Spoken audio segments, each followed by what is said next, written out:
My daughter walked into my villa with her husband's family and declared, "Dad, this house belongs to us now. You need to leave by the weekend." I watched them measure my walls, plan their renovations, and celebrate their new home while I quietly packed my things.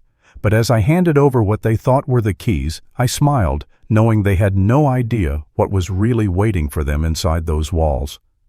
Some lessons can only be learned the hard way. Before we continue, please subscribe and tell us where you're listening from.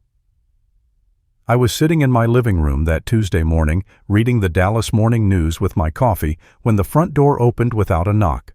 The newspaper crinkled in my grip.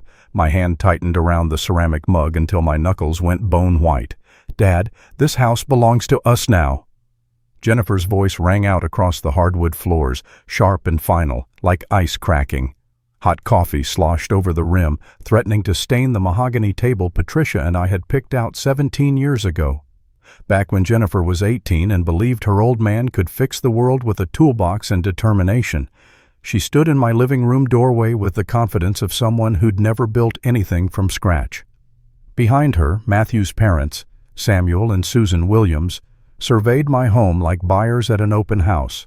Samuel's weathered hands traced the crown molding Patricia had insisted on installing herself. Susan was already mentally rearranging furniture, her eyes calculating square footage and potential. "What exactly are you saying, Jennifer?" I set the mug down with deliberate care, each movement controlled. My daughter's steel-gray eyes matched her mother's, but where Patricia had used that determination to build our life together, Jennifer was wielding it like a wrecking ball. "Matthew's parents need a place to live. They're relocating here from Houston, and this house is too big for just you." She gestured around the 4,000-square-foot space like she was explaining basic arithmetic to a child. "It makes perfect sense." Matthew Williams avoided my gaze entirely. My son-in-law of 8 years, unemployed for the past 2, living off Jennifer's marketing salary while his parents burned through their retirement savings on medical bills. I'd been quietly sending $800 monthly to help them stay afloat. Apparently, generosity looked like weakness from where they stood. "We've already spoken with Joseph about renovations," Jennifer continued, pulling out her phone to display a detailed list. "The master bedroom needs updating for Samuel and Susan. The study will convert into their private sitting room. You'll be comfortable in the garage apartment. We're installing a full bathroom and kitchenette." The garage apartment. 17 years of mortgage payments, and my daughter wanted to relocate me to the garage like forgotten Christmas decorations. Samuel produced a metal measuring tape, the sound sharp as he stretched it between living room windows. Click, extend, retract. Susan opened my kitchen cabinets, examining dishes like she was conducting inventory. Matthew stood by the fireplace, studying family photographs on the mantel with the expression of someone planning which memories to discard. Through the back window, I watched them gesture toward Patricia's rose garden. The carefully tended beds where my wife had spent countless mornings nurturing prize-winning hybrid teas and climbing roses. Samuel pointed and nodded enthusiastically. They were making plans for that sacred space. "You need to leave by this weekend," Jennifer announced, her voice carrying the authority of someone who'd never doubted her right to make such demands. "We've already booked the moving company." The words hit like a physical blow. I nodded slowly, hands steady despite the earthquake in my chest. "I see." "Don't make this difficult, Dad. We're family." Family. The word tasted bitter as burnt coffee. I excused myself to the master bedroom and began methodically packing clothes into the old leather suitcase Patricia had used for our anniversary trips to Napa Valley. Shirts folded with military precision, socks rolled tight. But I left the important items untouched. Documents in the fireproof safe, the backup security system Patricia had insisted we install, the attorney's business card tucked behind our wedding photo. From the bedroom window, I watched Jennifer guide Samuel and Susan around the backyard. She pointed toward Patricia's rose garden, and my blood turned to ice as Samuel nodded approvingly. They weren't just planning renovations, they were planning destruction. But there was something they didn't know. Something Jennifer had forgotten from all those times I'd tried to teach her about responsibility, consequences, the difference between wanting something and earning it.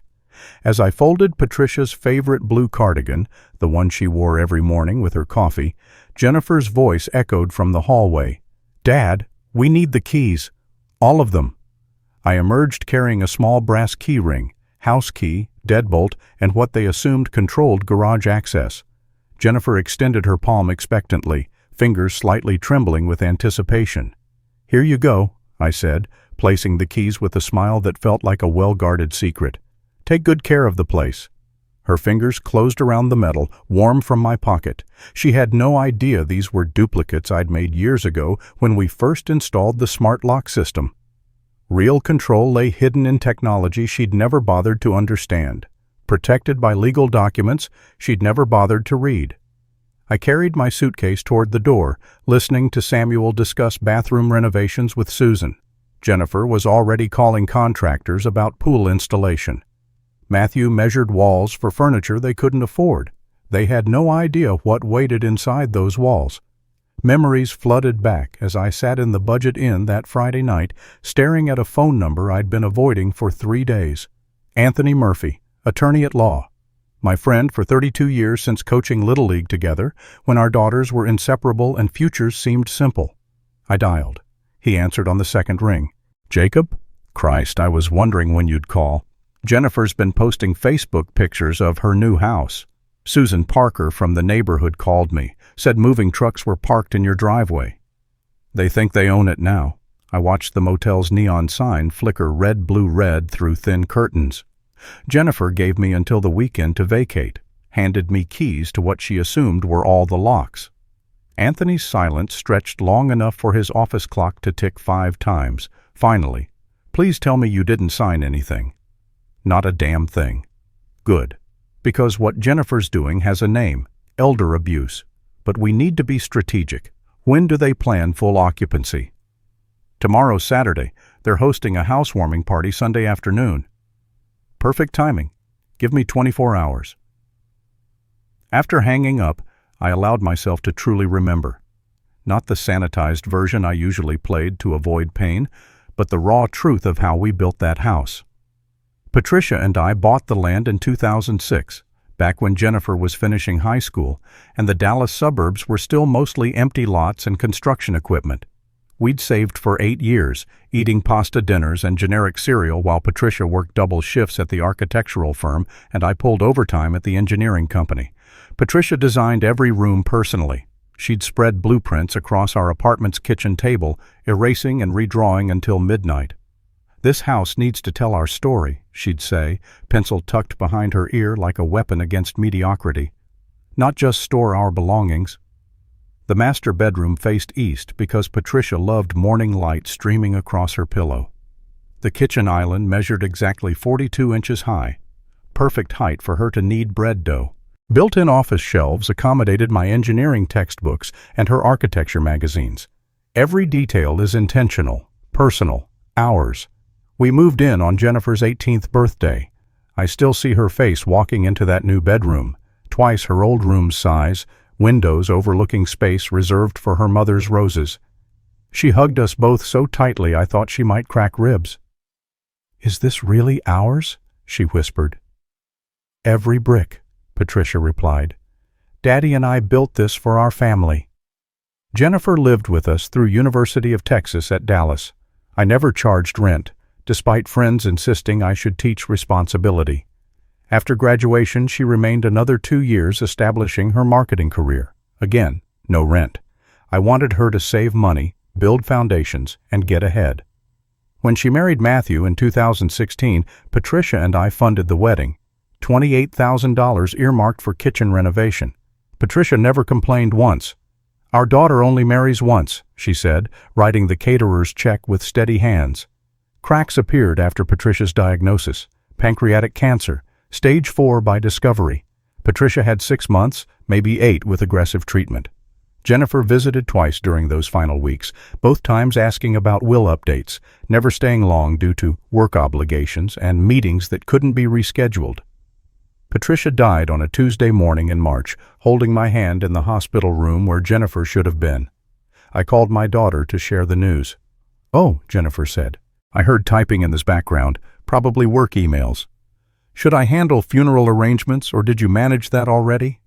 The day after Patricia's funeral, while I still wore my black suit and tried figuring out single-person cooking, Jennifer used her key to enter unannounced. "Dad, we need to discuss your situation here." My situation. Like being widowed in the house where I'd loved my wife for 17 years was a logistics problem requiring solutions rather than grief deserving honor. "This place is too large for one person," Jennifer continued, walking through rooms where Patricia's coffee mug remained unwashed by the sink, reading glasses folded on the nightstand.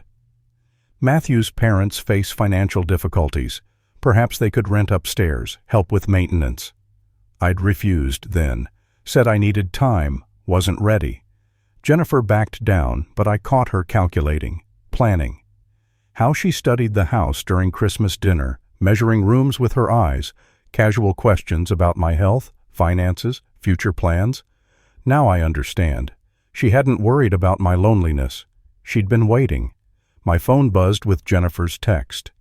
"Dad, contractors starting Monday for garage renovations and pool installation. I hope the motel is comfortable. We'll have your space ready soon." Below was a photograph that stopped my heart.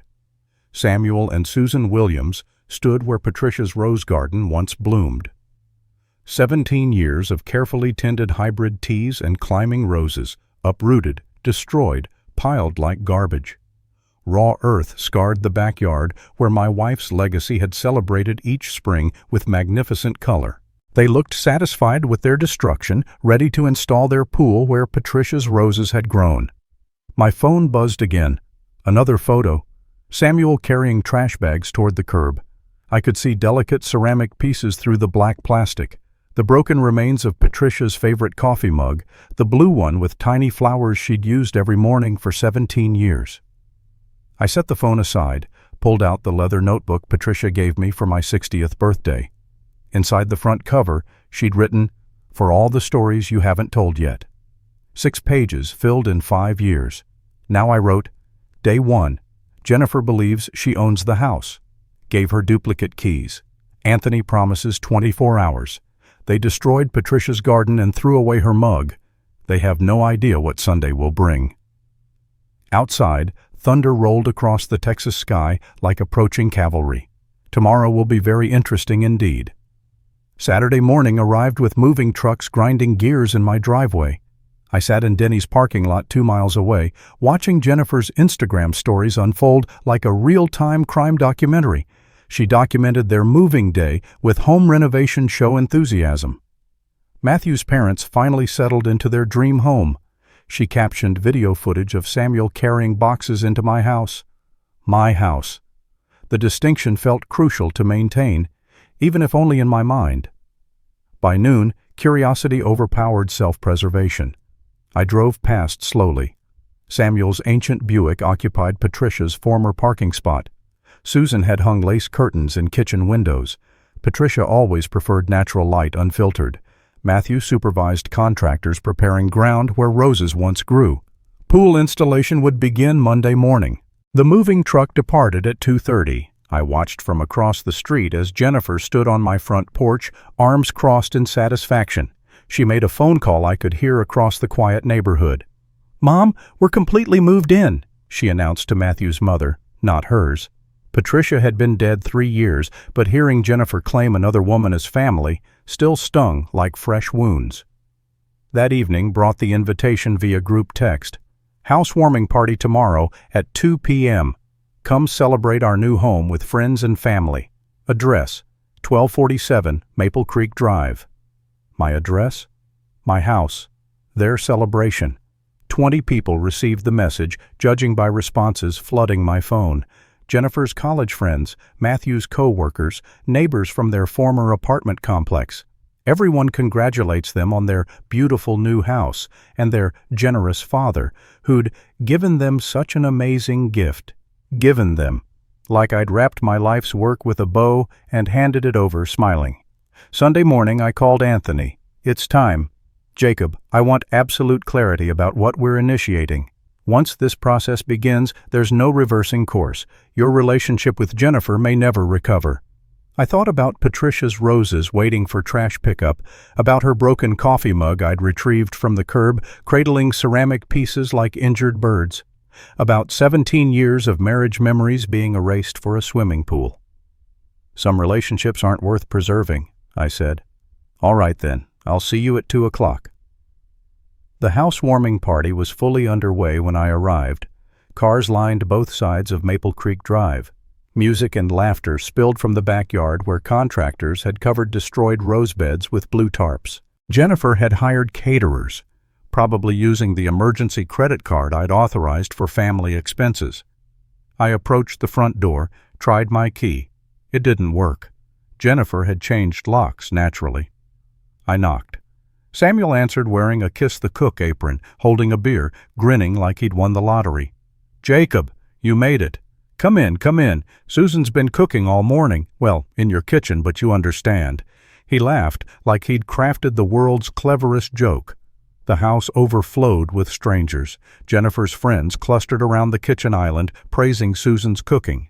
Matthew's work buddies claimed the living room, watching baseball on my television. Children ran through hallways, sticky fingers marking walls Patricia and I had painted together during our 3rd anniversary weekend. Jennifer found me by the fireplace, studying the mantel where our family photographs used to live. They'd been replaced with Samuel and Susan's Houston family pictures, Matthew's college graduation, Jennifer and Matthew's wedding. Our history erased and rewritten in 72 hours. "Dad, I'm so glad you came. Isn't this wonderful? Everyone adores the house." She gestured like a real estate agent showcasing a model home. "Samuel made his famous ribs. Susan's cornbread is incredible. Matthew's excited about pool installation starting tomorrow." "Looks like you've settled in comfortably," I observed. "Oh, completely. It already feels like home. More than home, actually. It feels like the place we were always destined to be." She squeezed my arm with proprietary affection. "Thank you for understanding. I know this was a significant change, but sometimes change brings improvement, right?" At exactly 2:15, the doorbell rang. Jennifer frowned. She wasn't expecting additional guests. Samuel answered, returning with visible confusion etched across his weathered face. "Jennifer, there's a gentleman at the door with some kind of legal papers. He says he represents the property owner." Party conversation didn't stop immediately, but shifted. Voices became quieter, more alert. Jennifer's face drained color like water from a broken glass. "What do you mean, represents the property owner?" Anthony Murphy entered the living room wearing his finest Navy courtroom suit, carrying a briefcase that had survived 30 years of legal battles. Behind him stood Captain Rodriguez from the Dallas County Sheriff's Department and a man I didn't recognize holding a clipboard, wearing an official badge. "Good afternoon, everyone," Anthony announced in his jury address voice. "I'm attorney Anthony Murphy, representing the legal owner of this property, Jacob Thompson. I need to speak with whoever has been representing themselves as having authority over this residence." Jennifer stepped forward, wine glass trembling slightly in her grip. "I'm Jennifer Williams. This is my father's house. He gave it to us." "Ma'am, I need to see documentation of that transfer. Property deeds, quitclaim forms, any legal paperwork demonstrating your father transferred ownership." "There's no paperwork, it's a family arrangement." Anthony nodded like he'd anticipated this exact answer. "I see. Are you aware that under Texas law you cannot legally transfer real property without proper documentation? That attempting to claim ownership of property without legal authority constitutes criminal trespass?" The party fell completely silent. Matthew appeared at Jennifer's side, his face concrete gray. Samuel and Susan huddled by the kitchen doorway, whispering frantically like conspirators whose plot had been exposed. "This is ridiculous," Jennifer said, but her voice cracked like thin ice under pressure. "Dad, tell them you gave us the house." 23 pairs of eyes turned toward me. People who'd been celebrating my daughter's good fortune now waited to hear what I would say. I looked at Jennifer, really looked at her, and saw Patricia's eyes staring back. But where Patricia's had overflowed with love and partnership, Jennifer's held nothing but entitlement and mounting panic. "I never gave anyone anything," I said quietly, each word deliberate as hammer strikes. I left for the weekend and returned to find my house occupied by people who changed my locks without permission. The words detonated like explosives in the silent room. Someone dropped a plate in the kitchen. Music continued playing from speakers, creating a surreal soundtrack to unfolding drama. Anthony opened his briefcase, extracted a folder thick with official documents. "Mr. Thompson, would you like me to explain to these folks what happens next?" "Yes," I said, meeting Anthony's eyes with steady resolve. "Please explain everything." Anthony placed his briefcase on the coffee table where Samuel had been resting his beer. Latches clicked open with unusual loudness in the dead silent room. "Ladies and gentlemen, what we have here is unlawful occupation. Mr. Thompson is the sole legal owner of this property, as documented by deed, mortgage records, and property tax payments spanning 17 years. He extracted the first document, a copy of the deed with my name printed in official black ink. There has been no legal transfer of ownership, no quit-claim deed, no sale, no gift transfer with proper documentation. What has occurred here is criminal trespass." Jennifer's wineglass shattered against the hardwood floor. Red liquid splashed across the white area rug Patricia and I had bought for our 10th anniversary. The sound seemed to wake everyone from stunned paralysis. "That's impossible," Jennifer stammered. "Dad gave us this house. He said we could have it." "Ma'am, verbal agreements cannot transfer real property in Texas. Even if your father had made such an agreement, which he denies, it would have no legal standing without proper documentation and filing." Matthew stepped forward, face flushed red as the spilled wine. "This is insane. We've been living here for 3 days. We have witnesses. We changed the locks." "Sir, changing locks on property you don't own constitutes criminal mischief under Texas law. Captain Rodriguez, would you explain the trespassing statutes?" The sheriff's deputy consulted his clipboard with professional detachment. "Under Texas Penal Code, anyone who enters or remains on property without permission from the legal owner commits criminal trespass. This is a Class B misdemeanor punishable by fines up to $2,000 and up to 180 days in county jail." Party guests began shifting nervously, drinks forgotten, conversations dying mid-sentence. Someone near the kitchen whispered urgently, "Should we leave?" Another voice responded, "Yeah, this is getting really weird." But Anthony wasn't finished dismantling their fantasy. "There's also the matter of utilities fraud. Mr. Thompson, could you tell us who's been paying for electricity, water, and gas at this residence?" "I have," I replied clearly. "The utilities remained in my name. I never authorized anyone to use them." "Utilities theft. Another misdemeanor charge." Anthony made notes on his legal pad with deliberate strokes. "Then there's the locksmith bill. Who paid to change the locks?" Jennifer's face went corpse white. "I did, but Dad said we could—" "Using what method of payment?" The emergency credit card he gave me." Anthony nodded grimly, like a prosecutor who'd just secured conviction. "Credit card fraud. Using someone else's credit account without permission for unauthorized purchases. Depending on the amount, this can be prosecuted as either a misdemeanor or felony." Samuel cleared his throat from the kitchen doorway, voice shaking.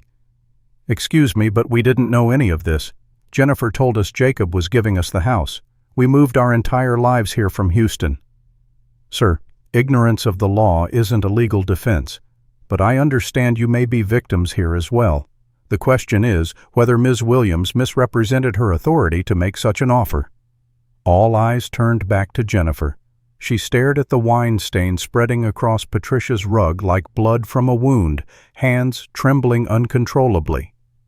"I thought, Dad's been so lonely since Mom died. I thought he'd be happier without maintaining such a large house. I thought I was helping." "By lying to your in-laws and stealing your father's property?" Anthony's voice carried the razor edge he reserved for hostile witnesses. "I didn't steal anything. This is my childhood home. I have every right." "No, ma'am, you don't. You have whatever rights your father chooses to grant, and according to him, he gave permission to visit, not to move in and change locks." The man with the clipboard stepped forward, badge glinting under chandelier light. "I'm Inspector Johnson from the Dallas County Building Department. We've received reports of unauthorized renovations planned for this property. Any structural changes require permits, and permits can only be issued to the property owner or their authorized agent. Jennifer looked like she might vomit. The garage apartment, the pool. We were just making improvements. Without permits, those constitute violations of county building codes. Work must stop immediately, or you'll face additional fines and possible legal action. Matthew grabbed Jennifer's arm desperately. You said your dad agreed to this. You showed me text messages where he said okay. He did say okay. Dad, tell them about our conversation Wednesday. I met her desperate eyes and felt unexpected sadness for the frightened child she'd become. Jennifer, I told you I needed time to consider it. I never agreed to anything. But you said you understood our situation. Understanding someone's situation isn't identical to giving them your house. The room erupted in murmurs. Party guests moved toward exits, carrying plates and drinks, whispering among themselves like witnesses fleeing a crime scene. Catering staff packed equipment with obvious discomfort, clearly wanting to escape this domestic disaster. Within 10 minutes, the house emptied except for family, law enforcement, and lawyers. Jennifer collapsed onto the couch where Patricia and I had watched Sunday night movies for 2 decades. Dad, please, we can resolve this. We're family. Family, I repeated slowly, tasting the word like medicine. Jennifer, when your mother was dying, where were you? I was working. I had responsibilities. When I called to tell you she was gone, you asked if I'd handled funeral arrangements. You didn't ask how she died. You didn't ask if I was okay. You inquired about logistics. Dad, that's not fair. I was grieving too. Were you? Because the next day you stood in my kitchen telling me the house was too large, suggesting I rent rooms, 24 hours after Patricia's funeral. From my jacket pocket, I withdrew the broken pieces of Patricia's coffee mug, delicate ceramic fragments I'd rescued from Jennifer's trash. The blue flowers were chipped, the handle separated, but I'd saved every piece. I found this in your garbage can this morning, I said quietly, displaying the shattered remains. Your mother drank from this mug every morning for 17 years. You threw it away like trash so Susan could use her dishes in her new kitchen. Susan burst into tears from the doorway. I didn't know. Jennifer said Jacob wanted us to make ourselves at home. The grandfather clock Patricia had inherited from her mother continued ticking, marking time while my family disintegrated in our living room. I think, I said slowly, weighing each word like evidence, this conversation is long overdue. Anthony cleared his throat professionally.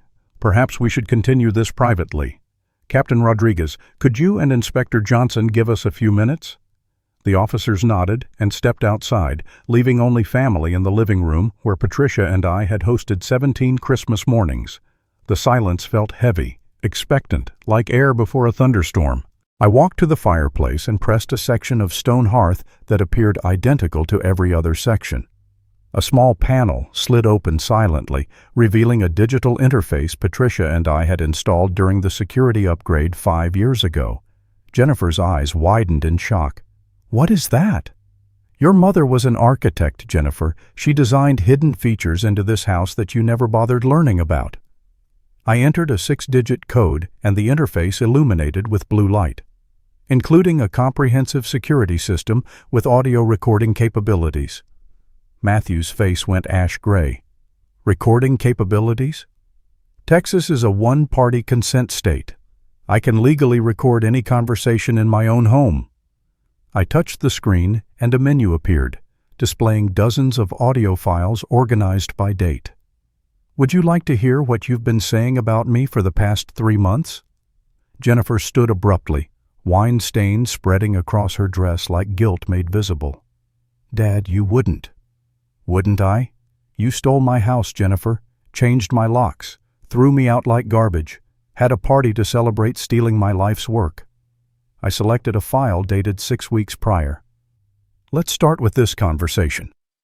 Matthew's voice filled the room through hidden speakers Patricia had installed in the ceiling crown molding. The sound quality was crystal clear, every word distinct as fresh wounds. Telling you, Jen, the old man's not going to last much longer in that big house alone. My parents need a place to live, and he's just wasting space. Jennifer's recorded voice responded with casual cruelty. I know, but he's still my father. I can't just kick him out. You're not kicking him out. You're helping him downsize. It's practical. What's he going to do? Fight us? He's 65 years old and completely alone. My parents already sold their Houston place. We need this house, Jen. Your dad will understand eventually. The recording stopped. Jennifer stared at the floor, face flushed red with shame and exposure. Samuel and Susan had vanished into the kitchen, probably trying to become invisible furniture. That's taken completely out of context, Jennifer whispered weakly. I selected another file with deliberate precision. Let's try this one from last Tuesday. Jennifer's voice speaking to someone on the phone filled the room.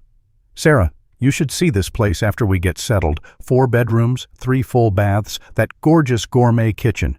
Dad's being slightly difficult about the timeline, but he'll come around eventually. He knows he can't maintain a house this size by himself.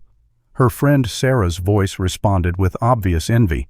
God, Jen, you're incredibly lucky. My dad would never just give me a house. Well, it's not like he's actually using it properly. He sits in the living room watching television all day, eating frozen dinners like some pathetic old man. At least Matthew's parents will bring some real life to the place. We're installing a pool where Mom's old rose garden was. Those roses were dying anyway. Still, a $4 million house? That's absolutely incredible. Jennifer's recorded laugh was light, dismissive, and sociopathic. I mean, he honestly owes me after everything I did for him when Mom was sick. I basically managed her entire medical care while working full-time. The least he can do is let us have the house. The living room fell silent, except for Patricia's grandfather clock. Tick, tick, tick. Each sounds like a judge's gavel. Everything you did for Mom when she was sick? I repeated slowly, each word sharp as broken glass. Jennifer, you visited twice in 6 months of dying. I called every day. You called me.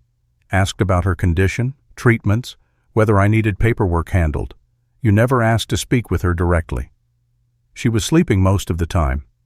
She was awake every morning at 6 and every evening at 7, like clockwork for 17 years. She waited for you to call so she could hear your voice. Do you know what she told me the week before she died? Jennifer's hands shook uncontrollably now. Dad, please. She said, I hope Jennifer knows how much I love her, even though she's too busy for us now. That's what your mother said on her deathbed, Jennifer. She was making excuses for you while cancer ate her alive. Matthew stepped between us, face desperate. Mr. Thompson, I think we need to de-escalate this situation. Everyone's extremely emotional. I laughed, and the sound surprised even me, bitter as black coffee, sharp as winter wind. Emotional? Matthew, you moved your unemployed parents into my house and expected me to be grateful for the privilege of sleeping in my garage. What part of that seems reasonable? Your daughter invited us. We came in good faith. No, you came because you were desperate. I pulled another document from Anthony's briefcase. Your parents lost their Houston house because of medical debt. You haven't maintained steady employment in 2 years. Jennifer's been paying your mortgage, car payments, credit cards. I know because I've been helping with those payments for 8 months. Susan appeared in the kitchen doorway, mascara streaking down her cheeks. You've been helping us financially? $800 monthly, sent directly to Jennifer's account with instructions to assist her husband's family with expenses. I thought it was temporary help during difficult times. I looked directly at Matthew. I didn't realize it was payment for services rendered. Jennifer's expensive dress was wrinkled, carefully styled hair falling loose from pins. She looked like someone caught in a hurricane. Dad, I never told them you were helping. I never said this was payment for anything. Then why did you tell Sarah I owed you for caring for your mother? Because I felt like you didn't appreciate what I sacrificed. My job, my time, my emotional energy dealing with her illness. What job did you sacrifice, Jennifer? You worked from home during Mom's treatment? Took 3 vacation days in 6 months for medical appointments. Your position was never at risk. My emotional energy, then. Do you understand how difficult it was watching Mom dying? I stared at my daughter and saw a complete stranger, someone who could destroy rose gardens and throw away coffee mugs and call it love. Do you understand how difficult it was holding her hand every night while she asked why you stopped visiting? Do you know what it's like lying to your dying wife about why her only child couldn't find time to say goodbye? The clock kept ticking. Outside, the catering truck started up, probably delivering abandoned food to their next event. Normal life continuing while mine exploded in this living room. Anthony opened his briefcase again. "Jacob, do you want to proceed with criminal charges or handle this as a civil matter?" I looked at Jennifer one final time. 35 years old, successful in her career, but also the woman who'd torn up her mother's roses for a swimming pool and discarded her coffee cup like garbage. 24 hours, I said, with absolute finality. I want you and your family completely removed from my house in 24 hours. I want my locks changed back to original specifications. I want every item you moved in completely removed from the premises. Dad, I'm not finished speaking. You will return every gift from today's fraudulent party with written apologies explaining that you lied about owning this house. You will reimburse me for the $800 I've been sending monthly since October. All $6,400. Jennifer's mouth fell open like a broken door. $6,400? You will also pay me back for the locksmith, utilities you've consumed, any damage to my property, and the cost of replacing Patricia's roses that you destroyed. If you complete all of this, I won't press criminal charges. And if we don't? Matthew's voice was barely audible. Anthony answered with professional coldness. Criminal trespass, utilities theft, credit card fraud, and conspiracy. Between the four of you, we're looking at potential jail time and fines up to $50,000. Samuel's voice came from the kitchen like a ghost speaking. We'll pack tonight. I nodded once, sharp as a blade. One more thing, Jennifer. I'm changing my will immediately. This house will go to charity when I die. You'll inherit nothing. My daughter looked like I'd struck her across the face with a baseball bat. Dad, you can't mean that. Some lessons can only be learned the hard way, I said, echoing words from my first conversation with Anthony. You taught me that family isn't about blood. It's about respect, loyalty, and love. You've demonstrated you're capable of none of those things.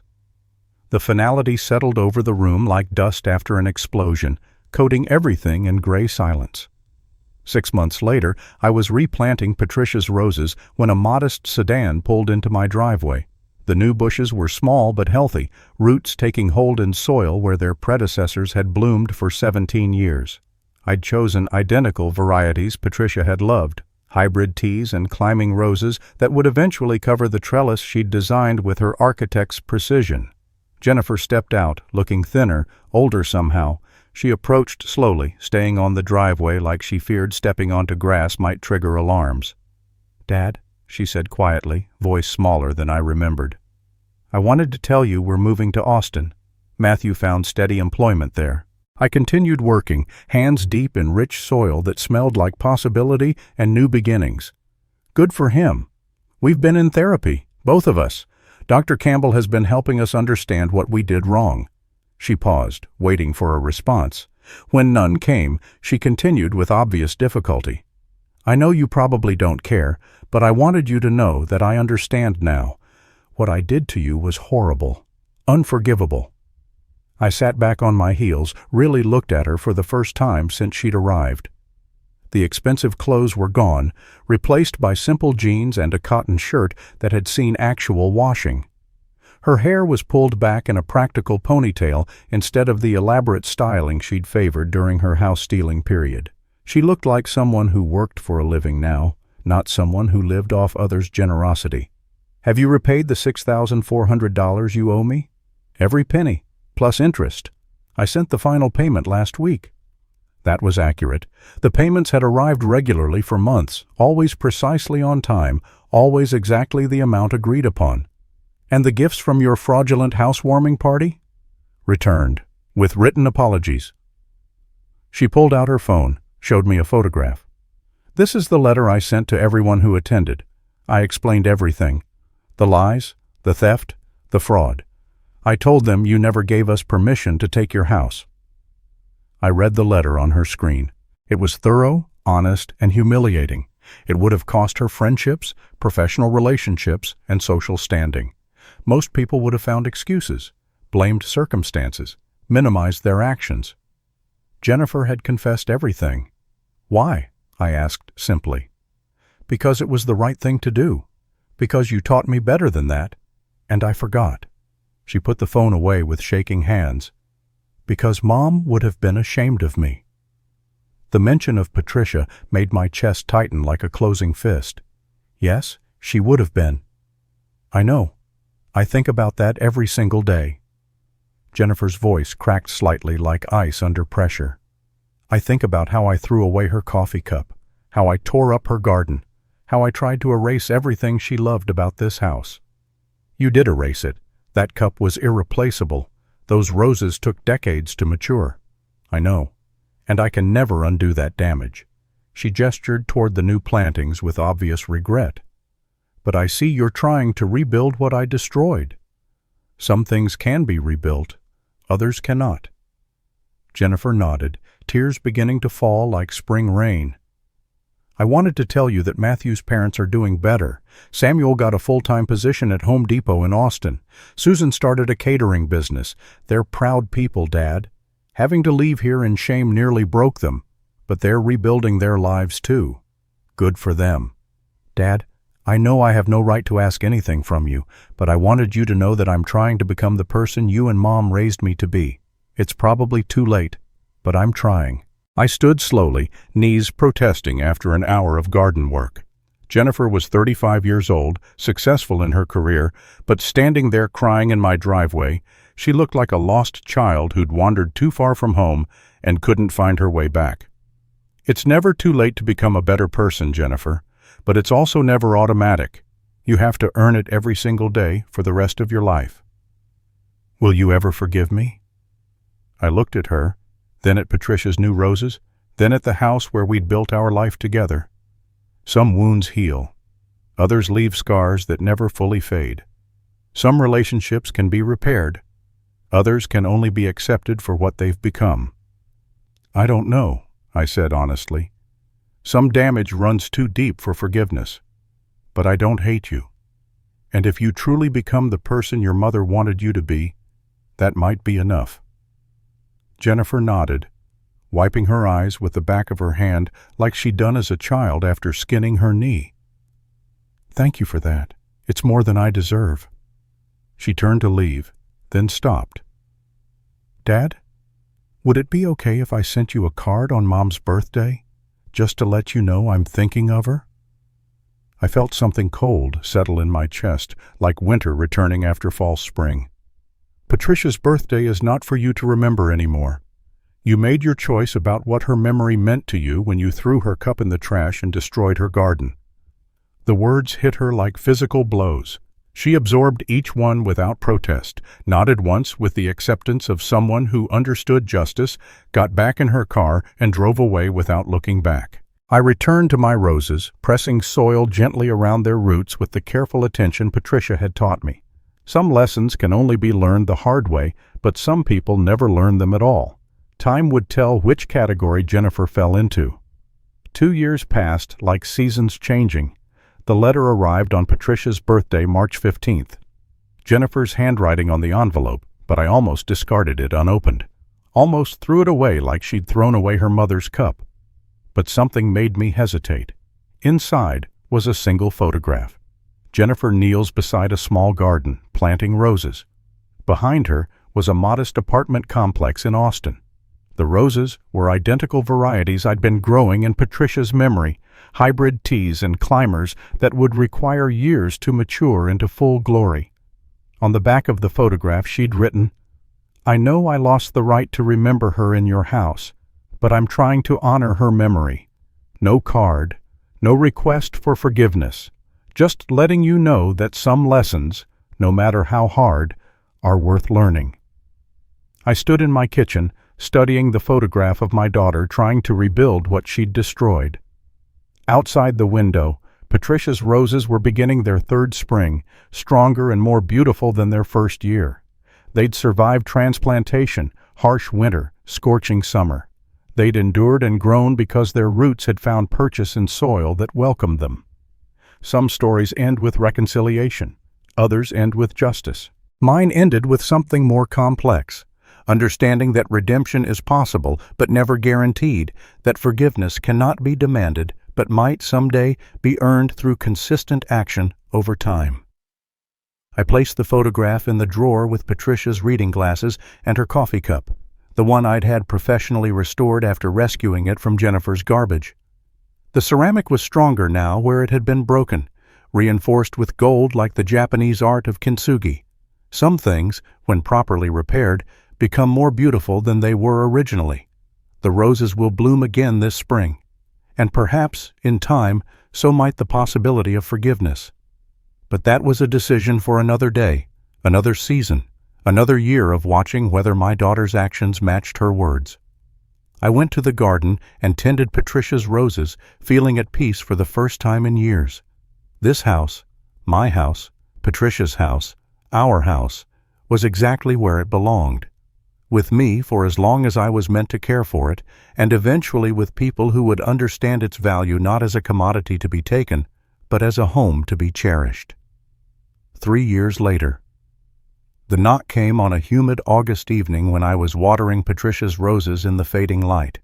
They were magnificent now, full, mature bushes that bloomed with the same abundance as their predecessors. The climbing roses had covered the trellis completely, creating a living wall of pink and white petals that would have made Patricia weep with joy. I didn't recognize the young man at my door. He was perhaps 25, well-dressed in business casual attire, holding a manila folder and wearing an expression of nervous determination. "Mr. Thompson, my name is David Martinez. I'm a caseworker with Texas Elder Protection Services. I wondered if I could speak with you about a volunteer we've been working with." My blood chilled. After 3 years of peace, I'd grown comfortable in the assumption that the Jennifer chapter of my life had closed permanently. What kind of volunteer? Someone who's been instrumental in our fraud recovery program. She specifically asked that we not contact you, but there's been a development. David shifted his weight, clearly uncomfortable with his mission. "May I come in?" I led him to the living room where Anthony and I had orchestrated Jennifer's legal destruction years earlier. David sat on the edge of the same couch where Jennifer had collapsed that Sunday afternoon, clutching his folder like a shield. "Mr. Thompson, I need to tell you about the work your daughter has been doing. In the past 3 years, Jennifer has helped us recover over $800,000 in stolen assets from elder abuse cases. She's assisted in prosecuting 27 cases of family financial fraud." I set down my coffee cup with deliberate care. "I don't understand why you're telling me this."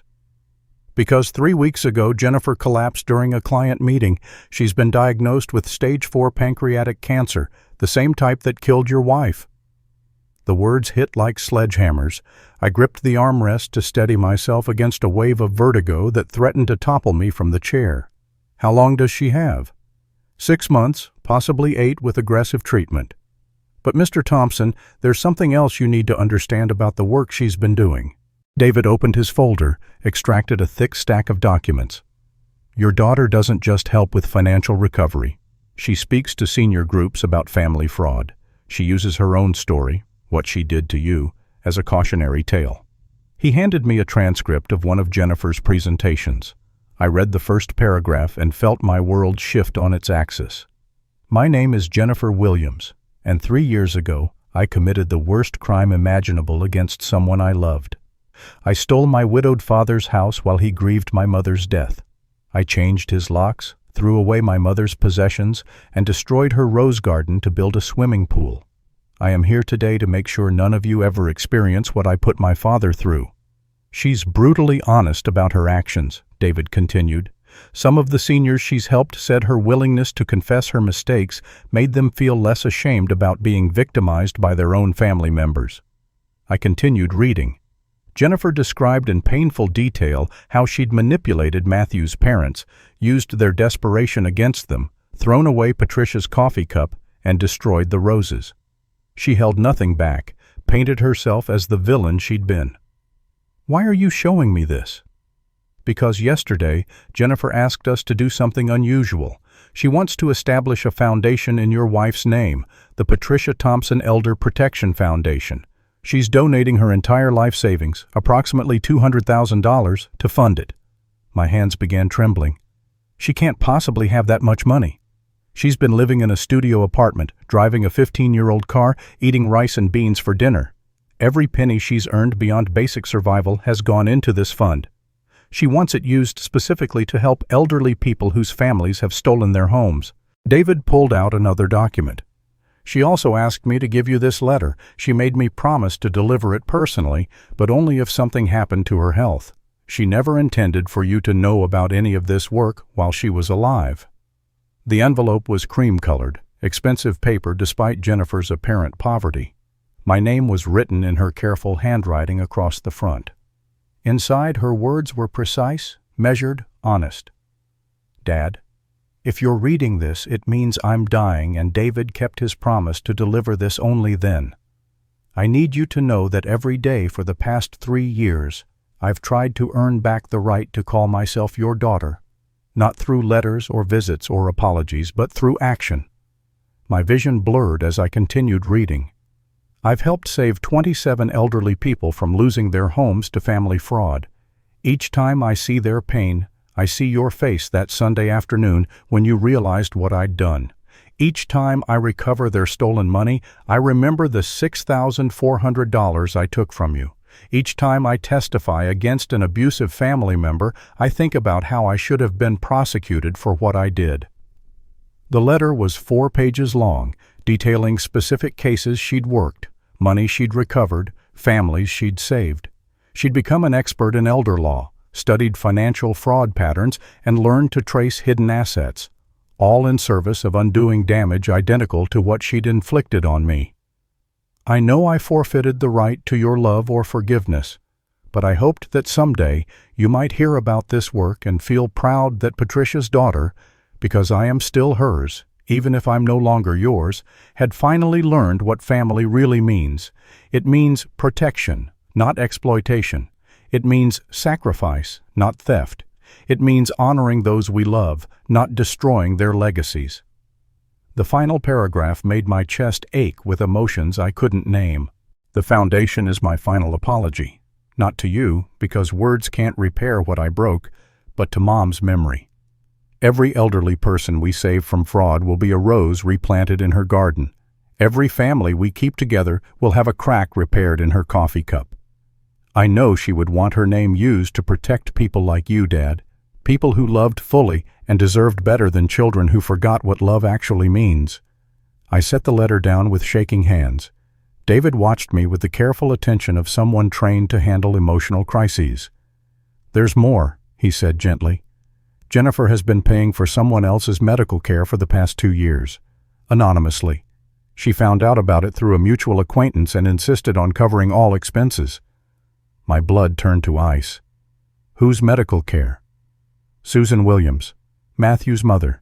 She was diagnosed with breast cancer 18 months ago. Jennifer learned that Samuel was about to lose their apartment because of medical bills. She's been covering Susan's treatments, their rent, their groceries. They have no idea the money comes from her. The irony was breathtaking. Jennifer was secretly caring for the people she'd hurt, just as I'd secretly paid for her cancer treatment. We'd both learned the same lesson about love requiring action without recognition or reciprocation. "Mr. Thompson, Jennifer specifically asked that you never be told about her illness. She said you'd already paid enough for her mistakes and shouldn't feel obligated to care what happened to her, but I felt you deserved to know what she'd become." I walked to the window overlooking Patricia's roses. They were blooming magnificently in the evening light, stronger and more beautiful than ever. Like broken things that had been properly tended, they'd grown back better than before. "Where is she now?"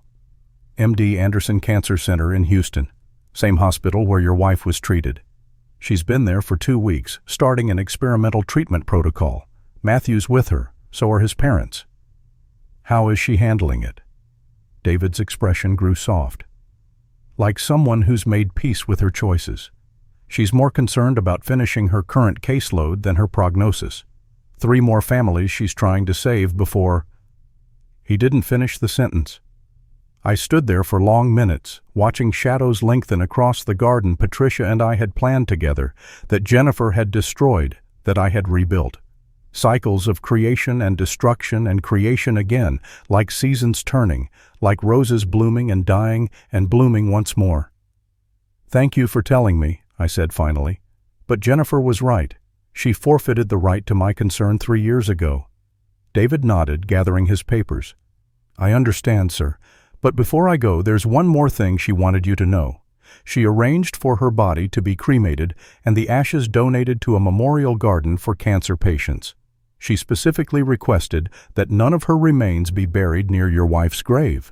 She said Patricia's resting place was too sacred to be contaminated by someone who'd dishonored her memory." After David left, I sat in the gathering darkness of my living room, holding Jennifer's letter and thinking about justice, mercy, redemption, and the terrible complexity of love. Some lessons can only be learned the hard way, but sometimes, when someone truly learns them, the learning itself becomes a kind of grace. The roses would endure, the truth would remain, and perhaps in ways I was only beginning to understand, that was more than enough. If you enjoyed this story, please like this video, subscribe to the channel, and share your thoughts about this family drama in the comments below. Have you ever had to set difficult boundaries with family members? How did you handle betrayal from someone you trusted? Your experiences could help others facing similar situations. To listen to our next story, click on the suggested video. Thank you for watching, and remember, sometimes the hardest lessons are the most important ones to learn.